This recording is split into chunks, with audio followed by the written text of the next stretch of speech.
Choose کرتا ہے کہ نہیں میں شیطان کی ٹیمپٹیشن میں نہیں آؤں گا، تو بیسیکلی وہ اللہ کی ٹیم میں چلا جاتا ہے اور وہ اللہ کی ٹیم کا اسکور آئے ہو جاتا ہے۔ اور اللہ سبحانہ تعالیٰ نے فرمایا تھا کہ جو میرے بندے ہیں انہیں تم پٹکا نہیں سکو گے، تو مطلب یہ کہ ہم اپنے آپ کو اللہ کی ٹیم میں شامل کر لیتے ہیں۔ لیکن یہاں جو یہ انالوجی ٹیم اور میچ والی میں بات کر رہی ہوں، اس میں یہ ہے کہ اس میں صرف فرق یہ ہے کہ اللہ سبحانہ تعالیٰ کو اپنی ٹیم کی ضرورت نہیں ہے۔ اگر سارے دنیا کے لوگ، سارے جن و انس سب ہی نافرمان ہو جائیں، سب ہی اللہ کو نہ مانے، تو اس سے کوئی فرق نہیں پڑے گا اللہ کے اللہ ہونے پر، رب ہونے پر، کائنات کے مالک اور خالق ہونے پر۔ اس کی سلطنت اپنی جگہ قائم رہے گی۔ ایسا نہیں ہوگا کہ پھر اس کی سلطنت جو ہے یا اس کے ووٹ کم ہو گئے تو اس کی سلطنت پہ کوئی فرق پڑے گا۔ یہاں پر جو ٹیم اللہ کی ہے وہ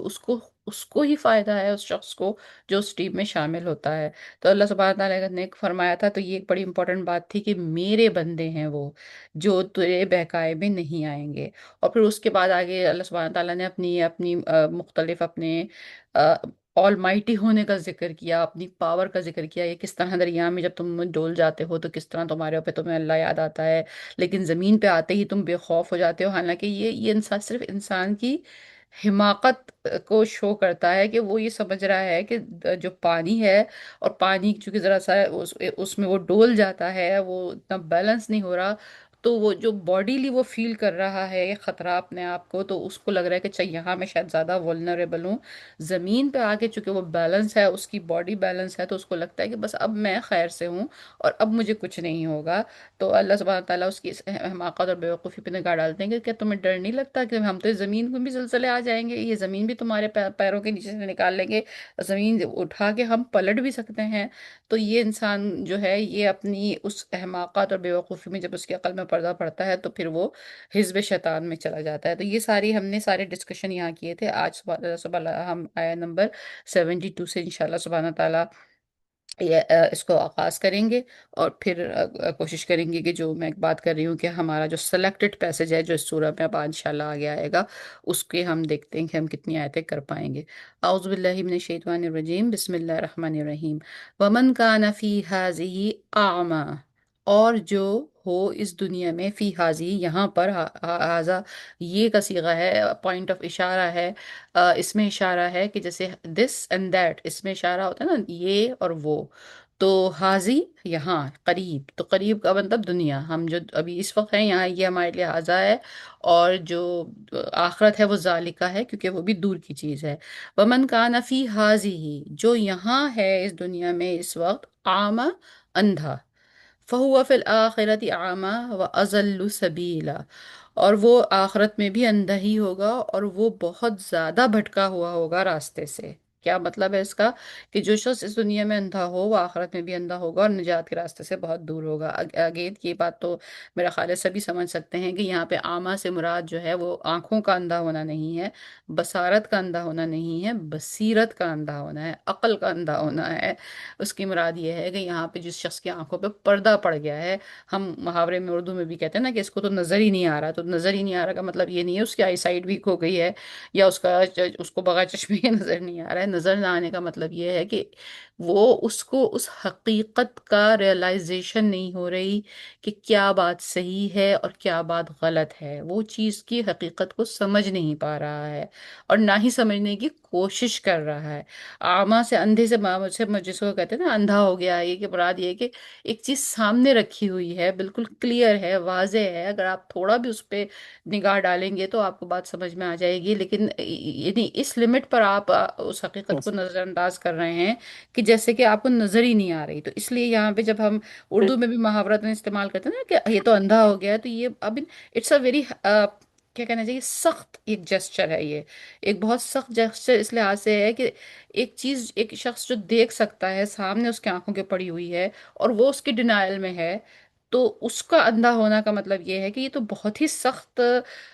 کیا کہنا چاہیے، جسے قرآن ضلالت کہتا ہے، یعنی اندھیروں میں ڈوب گیا ہے، بہت ہی سخت ایک ایسی چیز میں چلا گیا ہے کہ سوائے اس کے کہ اس کی مت ہی ماری گئی ہے، اس کے علاوہ اس چیز کو انکار کرنے کی اور کوئی وجہ نہیں ہے۔ تو یہ آیت یہ کہہ رہی ہے، جیسے کہ میں نے ابھی ہم نے یہ ریکیپ کیا نا کہ پچھلی ساری جو جو پچھلی 10 آیتیں ہیں اس میں یہ بتایا کہ کس طرح اللہ کی قدرت تو ہر جگہ ہے، تمہیں پانی میں ڈر لگتا ہے، تمہیں ہوا میں جا کے ڈر لگتا ہے، زمین پہ آ کے تم اپنے آپ کو اکڑ کے چلنا شروع کر دیتے ہو، کہ تم کو کیا لگتا ہے جو جو اللہ ہوا میں پانی میں تم جتنے زیادہ کمزور وہاں ہو، اتنے ہی کمزور تم اس زمین پر بھی ہو بھائی۔ ان سارے بہت سارے بنکرز میں جو آپ اپنی حفاظت کے لیے، یا بہت بڑے بڑے فصیلے اور قلعے، یا جو بھی کچھ آپ سمجھتا ہے انسان اپنے لیے کوئی بھی چیز کر کے کہ اب یہ سب کچھ کرنے کے بعد میں بڑا محفوظ ہو جاؤں گا، تو آپ وہاں ایگزیکٹلی اتنے ہی ورنریبل، اتنے ہی کمزور اور اتنے ہی بالکل قابل حادثہ ہوتے ہیں جتنا آپ کا کہیں پہ بھی ہو سکتا ہے۔ تو یہ بیسیکلی عامہ سے مراد یہاں پہ یہ ہے، لیکن یہاں ایک چیز کا اضافہ اور بھی ہے۔ جو لوگ دنیا میں آخر میں اندھا ہوگا وہ آخرت میں بھی اندھا ہوگا، تو اچھا ٹھیک ہے، یہ بات تو ایک بات سمجھ میں آ گئی کہ یعنی اگر بات صرف اتنی ہی ہوتی کہ جو شخص اس دنیا میں اندھا ہو وہ آخرت میں بھی اندھا ہوگا، تو اس کا مطلب یہ ہو گیا کہ جو دنیا میں غلط راستہ اختیار کر رہا ہے، جو دنیا میں ڈینائل میں ہے، جو دنیا میں حقیقت کو سمجھنے کی کوشش نہیں کر رہا، اسی کا انجام وہ وہاں دیکھے گا۔ یہ آیت ایک چیز ہمارے ذہن میں، یہ کنفیوژن کہہ لیجئے، یا اس کو کنفیوژن تو نہیں، اس کو میں خواہ میں شاید ایک ہماری سب کانشیس میں ایک تھاٹ کہہ لیجئے، کہ باوجود غلطیاں کرنے کے دل میں کہیں نہ کہیں یہ گمان رہتا ہے انسان کے کہ اچھا نہیں نہیں، اللہ تو رحیم و کریم ہے، ایسا نہیں ہوگا، انشاءاللہ معافی ہو جائے گی، نہیں آسان ہو جائے گا، نہیں یہ ہو جائے گا، یعنی یہ بھی وہ خود اپنے آپ کو دھوکہ ہی دے رہا ہوتا ہے۔ نبی کریم صلی اللہ علیہ وسلم کی احادیث سے متواتر یہ ثابت ہے، ایک جو حضرت عمر رضی اللہ تعالیٰ عنہ کے جس میں مکالمہ ہے ایک حدیث میں، کہ جب حضرت عمر رضی اللہ عنہ نے پوچھا یا رسول اللہ، جب قبر میں اور جب قیامت میں دونوں جگہ کے متعلق یہ ہے کہ جب ہم سے سوال جواب ہوں گے، جب ہم سے ہوگا بس ظاہر ہے مر گئے اس دنیا سے چلے گئے، پتہ نہیں کیسا سنائی دے رہا ہوگا، کس طرح کیا وہاں پہ سارا سسٹم ہوگا۔ یہاں تو دنیا میں ہم ایک دوسرے، جب کوئی آدمی ہم سے بات کرتا ہے، کوئی سوال کرتا ہے تو ہمیں سنائی دیتا ہے، ہم جواب دیتے ہیں، وہاں فرشتے ہمیں پوچھیں گے، پتہ نہیں دماغ چلے گا نہیں چلے گا، یہ ساری یادداشت کام آئے گی یا نہیں آئے گی۔ تو حدیث کے الفاظ یہ ہیں، نبی صلی اللہ علیہ وسلم فرماتے ہیں تم وہاں اس وقت ایسا ہوش میں ہوگے جیسا اس وقت تم مجھے دیکھ رہے ہو اور مجھ سے بات کر رہے ہو، مطلب آپ کو سب ہوش و حواس اللہ سبحانہ تعالیٰ فراہم کریں گے۔ یہ اس وقت آپ یہ کلیم نہیں کر سکتے کہ بھئی میں تو، میرا دماغ نہیں چل رہا، مجھے پچھلی دنیا کا کچھ یاد نہیں آ رہا، وہ سب چیزیں کلیئر ہوں گی بالکل سامنے ہمارے، اور پھر ہم دیکھ سکیں گے۔ تو جو دنیا میں جو انسان جو کرتا ہوا چلا جا رہا ہے نا، اسی کا پرتو ایگزیکٹلی وہاں نظر آئے گا۔ کیسے ممکن ہے کہ ایک دنیا میں تو ایک انسان ہے جو سارا وقت جھوٹ بولتا ہو،